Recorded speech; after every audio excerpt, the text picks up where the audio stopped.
Lembaga Pemasyarakatan Kelas 2B Melabuh kembali membebaskan 30 orang napi melalui program asimilasi COVID-19 Kemenkumham pada Selasa siang. Dari 30 orang napi yang mendapatkan asimilasi, 1 orang diantaranya merupakan seorang wanita yang membawa anaknya ke dalam lapas. Pembebasan warga binaan ini turut dihadiri pihak Balai Pemasyarakatan Kabupaten Nagan Raya yang nantinya akan membina dan memantau para napi selama menjalani sisa masa hukumannya di rumah.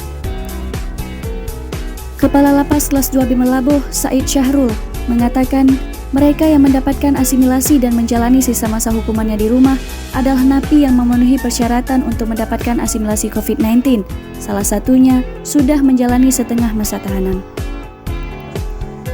Kebanyakan mereka yang mendapatkan asimilasi adalah napi yang tersandung kasus narkotika dengan hukuman 2 hingga 1 tahun penjara. 1 orang perempuan. Kebetulan perempuan ini juga membawa anak bayi. Sehingga merasa bersyukur juga kita terhadap perempuan ini sudah mendapatkan asimilasi sehingga mereka bisa membawa pulang juga anak balitanya ke rumah, ke kampung halaman. Ini rata-rata 6 bulan. Dari masa tahanan mungkin ada tahanan yang 2 tahun, ada yang 1 tahun, juga ada yang 3 tahun. Berarti mereka menjalani sisa hukumannya di rumah gitu? Ya. Selama menjalani sisa hukuman di rumah, mereka kembali mengulang perbuatannya dan melawan hukum, maka asimilasi mereka akan dicabut dan akan kembali menjalani hukuman di dalam lapas. Supriyadi, Aceh Barat, Aceh.